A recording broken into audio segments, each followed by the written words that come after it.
Hi all, I welcome you to the Building Culture podcast where I invite incredibly smart people who build things. Whether they be engineers, entrepreneurs, programmers, hobbyists, or researchers, it does not matter. As long as you're someone who's passionate about building things, I'll find you and podcast you.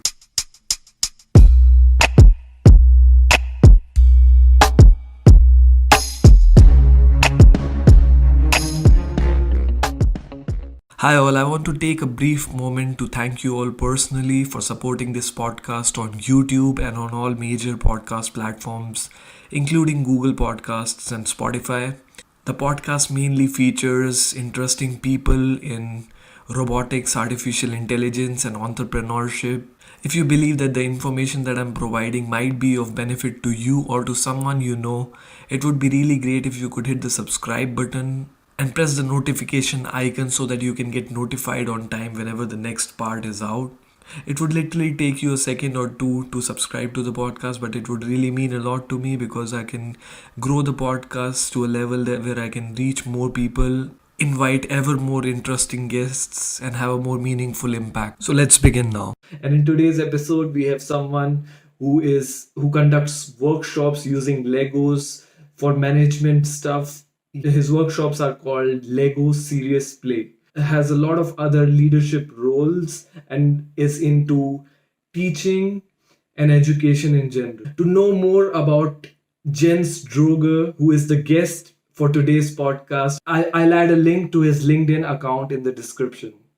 So without any further ado, let's welcome Jens Droege. Hello. Thank you very much for having me.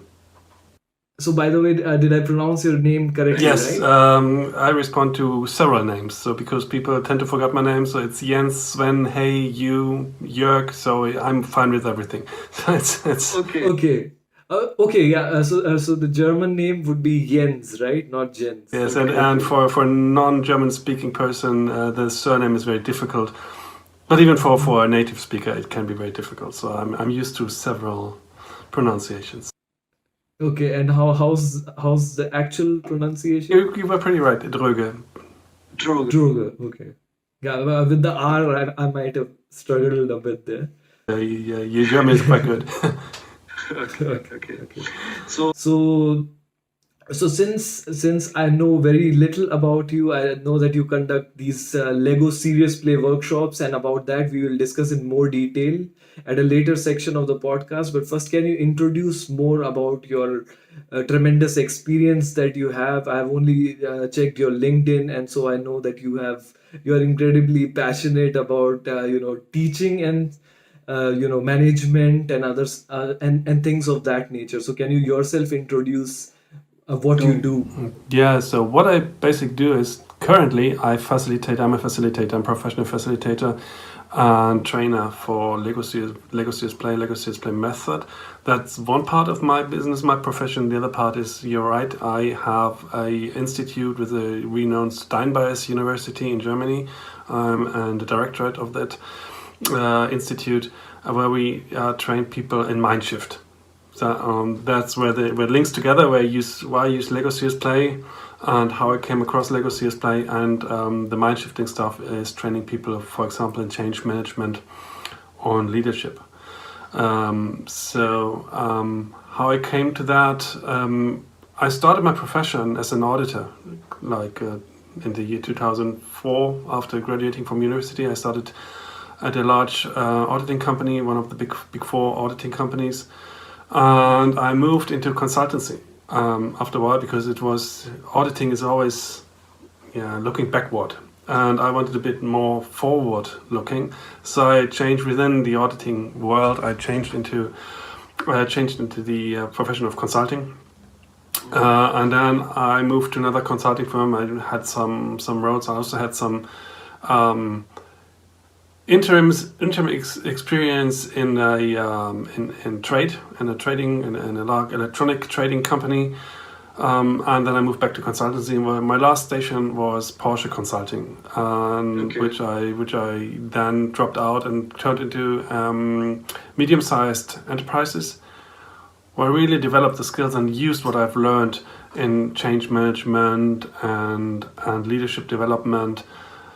And that's where I came across Lego SeriousPlay quite a lot, and I used it heavily within this company, and I developed my skills and my skill set further. So that is, and part of that still, I am very close with my former university, which is in Landshut, which is close to you, where you're sitting. Okay. Yeah, Landshut University.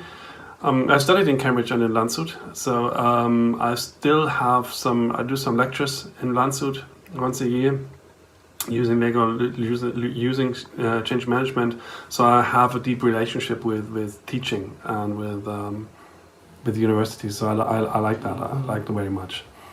But I'm self-employed. I'm not at the university. You're not at the university. So currently, are you full time engaged with Lego Serious Play, or are you doing some other things? Yeah, I just closed a change management training yesterday. So it was a Okay. 5-day training that we just finished yesterday with the graduates. But currently, I'm really very much into Lego SeriousPlay. This is Okay. so it's training and workshops.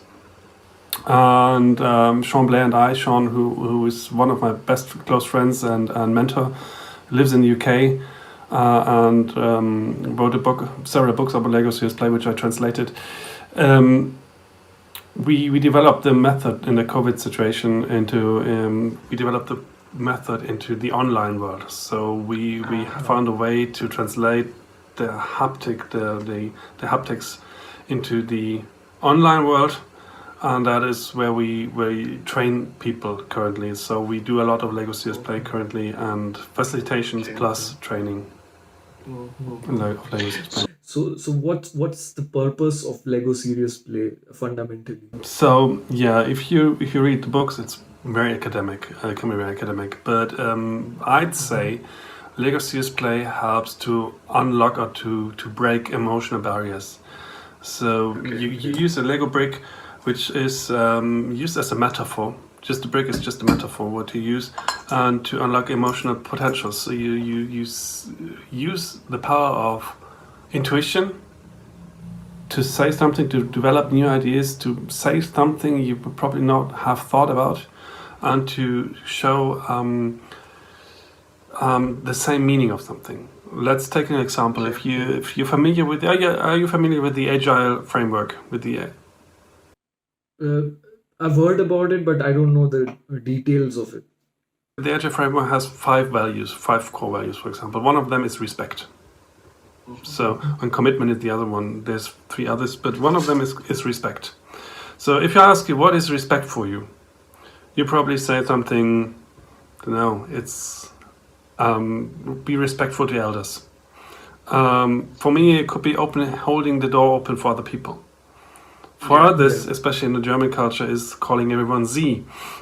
Yeah. So, or talking to people with the first name, with surname, and not with the first names. So we have all different aspects of what we call respect. So, and then we come in a business environment and say we want to work respectfully. So how can we work respectfully if everyone has a different understanding of what is respect?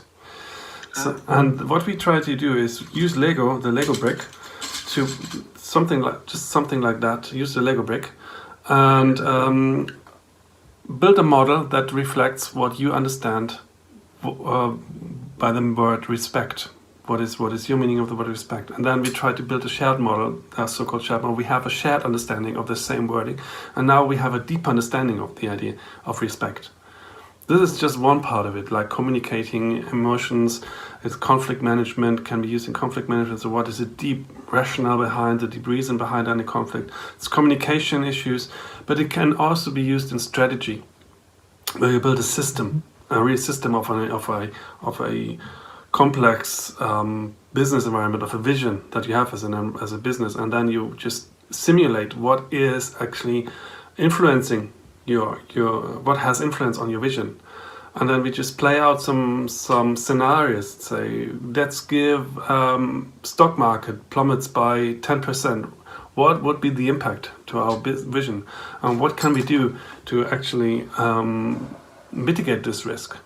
And are we prepared to mitigate this risk? So it's very, very interesting to do this with the power of Lego. Just plastic bricks or a toy, which is regarded as a toy and can unlock so much emotion. Other benefit is that in normal workshops or meetings, you have the so-called 80-20 phenomenon. So it's 80% of the content is dominated by 20% of the people. Or what we say the alphabet, where you have the leader saying something, everyone follows just like because someone says it. Nobody has understood what it's actually meant, but everyone follows the leader. In a Lego SeriousPlay workshop, everyone is involved. So you have 100% participation. 100%. So everyone is involved, everyone is heard, everyone is part of the result. So and it's short. It's really short. It can be what you usually would do in a normal paper-based workshop. In 8 hours, you can strip down to 4 hours because you're engaged, you're building, you have fun, it's engaging. You see the time fly by, and you have a result. So it's not play. The play just refers to gamification. The gamification part of final results. It's not playing. It's not children's play.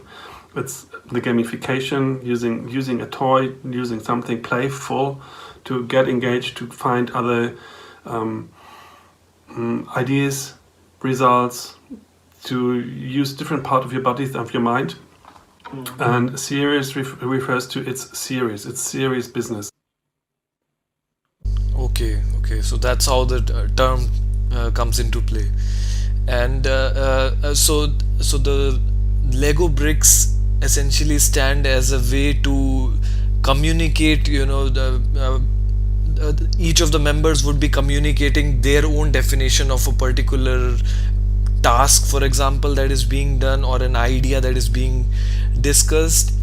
So what are the scenarios in which this particular way of conducting meetings is beneficial? Because normally how meetings are conducted, probably normal way of conducting meetings are not very efficient because they involve long hours of discussion, and then probably, as you also rightly mentioned, not everyone would be having the same understanding of the things that are being displayed in a presentation or discussed.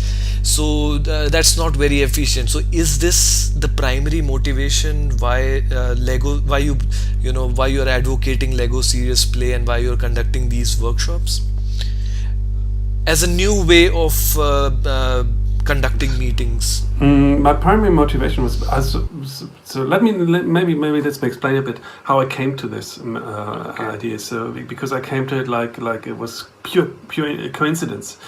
I'm a trained business coach and change manager, and during one of my trainings that I got, where I was taught change management, some of my peers came to me and said, "Oh, we at Mercedes, we have something that we use something for you. We call it Lego SeriousPlay. We tried. It's really fantastic. Something for you." And I was, what is that? Never heard about that. And read about it on Wikipedia and found the article on Wikipedia, which is okay.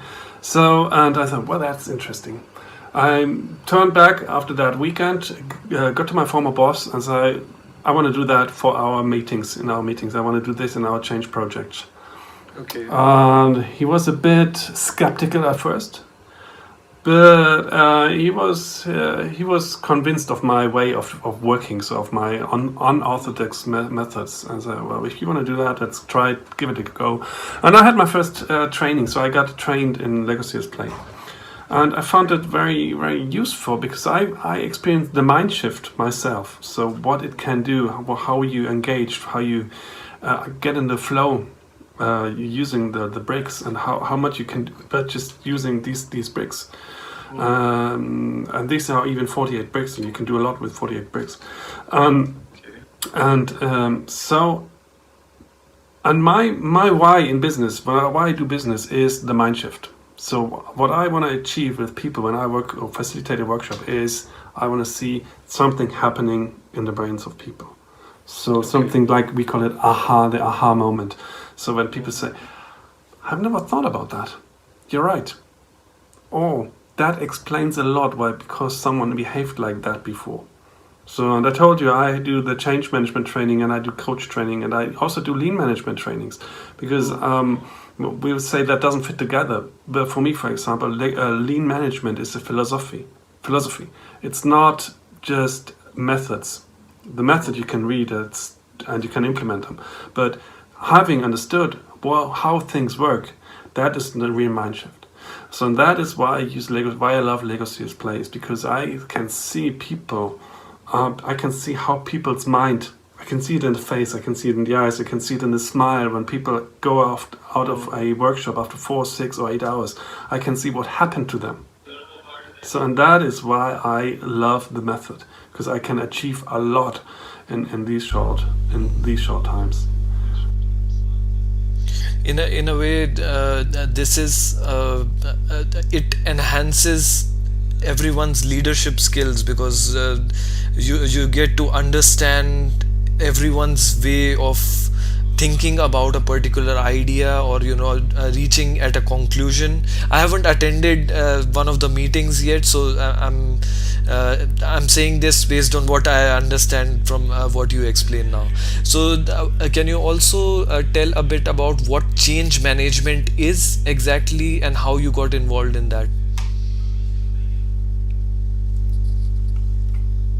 Everything is a change. So the current COVID situation is a massive change, but implementing Outlook rather than Lotus Notes is a change. For example, the way your children grow, that can be also changed. People moving out, moving in, becoming a leader, certainly.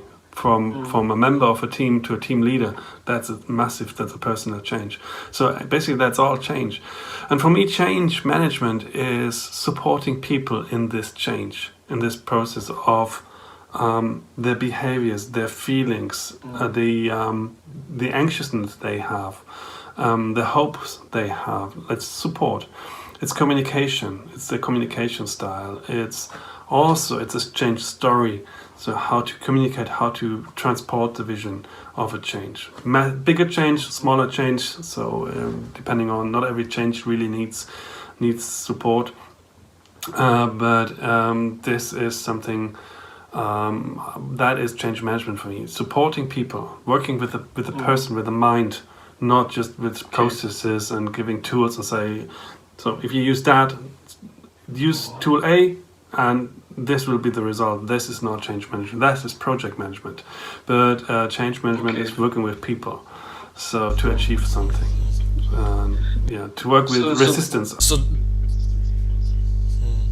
So it's more towards the people side of things rather than the task or project side of things. Centric. I'm really very people centric, and that is how I approach things. For example, tomorrow I will be running a workshop, an online workshop with Lego SeriousPlay,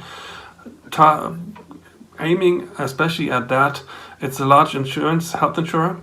Aiming especially at that. The task is actually digitalization. So they go out, these group of people, these teams go out and try to implement digital work streams at their clients. So their clients are the local health insurance operation bureaus. And there are a lot of people that are just afraid of this digitalization, because first of all, digitalization is a massive word. So what is meant by digitalization? That's the first thing we will cover. What is actually the aim of digitalization in this insurance company? So does everyone have the same understanding? That's the first thing we will cover. And then with that, we will find out what could be the worries, what could be a person, your client can be, what can he be afraid of? What do you think he would be afraid of? What is his worries? What could be his hopes? What could be his expectations, positive or negative? And then we will find out what you as a team can do to actually help to support your clients to be less afraid, to meet the expectations. So, and that is kind of change management. That is how we use Lego SeriousPlay in this method in change management. So that is, we could do it differently, but in this way, in this circumstance, this was the right tool to use, especially in the online environment. And And for me, it's important to have, in the first place, to have the same understanding of something. Okay. Yeah, that's quite interesting. So, in every meeting, do you target one particular topic? For example, you talk about digitalization as the topic for the next meeting. So, is it a topic that is specific to industries in general? Because I think everyone can participate in these workshops, right? So, what are the typical themes of Lego Serious Play workshop? So it's not really targeted at a special branch or a special industry. So that is not. It's also because I'm an expert of the process. I'm an expert of the facilitation style on the facilitation process. I'm not an expert of digitalization. People are that these are the experts. So so I do different kind of workshops. I also do workshops in using the business model Canvas and using Lego SeriousPlay. And sometimes I facilitate workshops not even using any Lego at all, because it's not always the right tool. So it's just, I want to have serious results. That's what I call my company as serious results. I want to achieve a result. And that's how I use kind of tools. And if I use Lego, it's it's very often the most effective tool. So it's not limited to that. I also have used it in a workshop. It was an open workshop for people in a large 12,000 employees company. Say, what is digitalization for you from an employee's perspective? Because that's just a massive word to find out, to have a common definition of digitalization. Because for management, digitalization always is. It's very often just about streamlining processes, enabling machines to communicate with each other, or customers just having custom built whatever data feed into their manufacturing systems. That is how management perceives digitalization. But the employees, they often see digitalization as something else. For them, digitalization is, it could be 3D printing as well. Could be for them. It's often like that. It's sometimes it is home office or homework, remote work. This is kind of digitalization for them.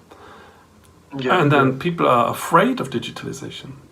They're not only hoping that we make more revenue because they don't care about the more revenue. They care about the workplace. So this is quite interesting to have to find out what management's expectations of or perception of digitalization is, and what employees' perception is, and then there's a gap, and that is how where the actual fun starts. So how to close the gap. Okay. So now we have this, now we have that. We're talking tomato. So that is where the fun starts. Okay.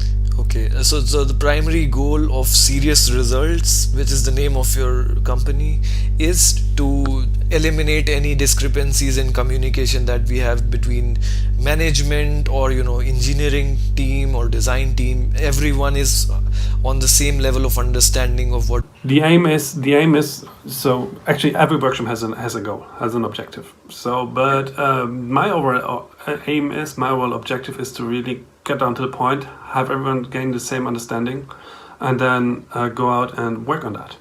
So, and as a former consulting, I can also assist them in the consulting work. But facilitation is facilitation, consulting is consulting. That's different kind of business. So I don't give advice in a workshop because it's all, the result comes from the participants, not from me. So I'm not advising. When I'm an advisor, that's different. That's okay. So here your primary role is facilitation of the workshops. So, and meeting the workshop objective. When I start out with a client, I always like, what is your objective? So nobody wants an away day. Nobody just wants to spend money on just nothing. They have a reason. Every workshop happens for a reason. Nobody spends money just like for having a good time. It could be that they want to have a good time, but still then they want to have a reason. They go around, they have an away day and spend money for something. So what is the objective of that workshop? And that I have to find out in the first several conversations. and then I set a workshop plan to meet this objective. Okay, so the objective is also not defined beforehand. Objective is defined in the pre-work. So given you would ask me, I want to run a workshop, I would ask you, okay, yeah, we can do a workshop, very fine, but what's your objective? What do you want? Okay. What do you want to achieve? What do you want to have to become better after that? So what do you want to have improved?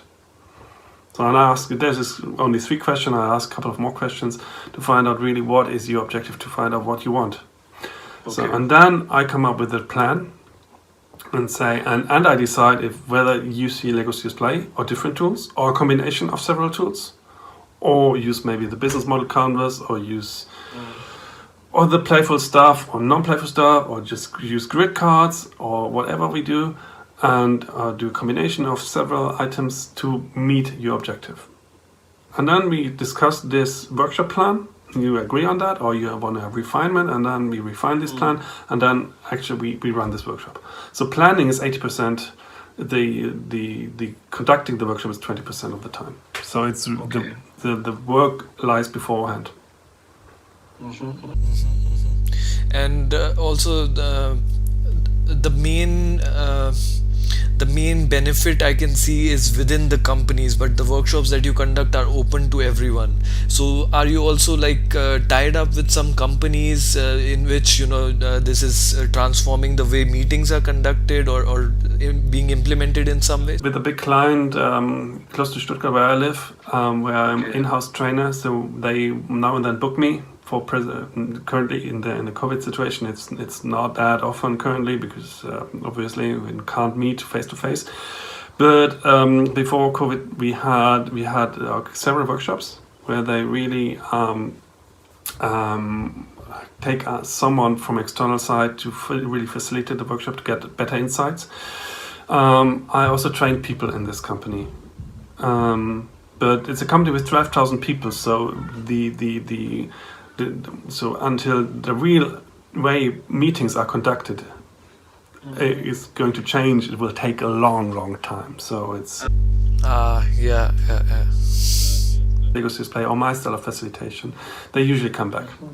But in the company, I usually when I'm asked to run a workshop, maybe for example for the insurance company tomorrow, it's a group of people that's closed shop. So it's just these 6 people that want to have this workshop facilitated. I do have open workshops which I run kind of meetup style, or you can book on LinkedIn, and just to experience the power of Lego. And it's an open environment. Ask a general question, maybe for example the perfect team. Build a model, perfect team. So this is, everyone has experience with the team. So everyone can talk about this topic. It's just to experience Lego SeriousPlay. And I can just invite all your visitors and your audience to look at my website or LinkedIn and read the post, and then just maybe come into one of the workshops. They are in German.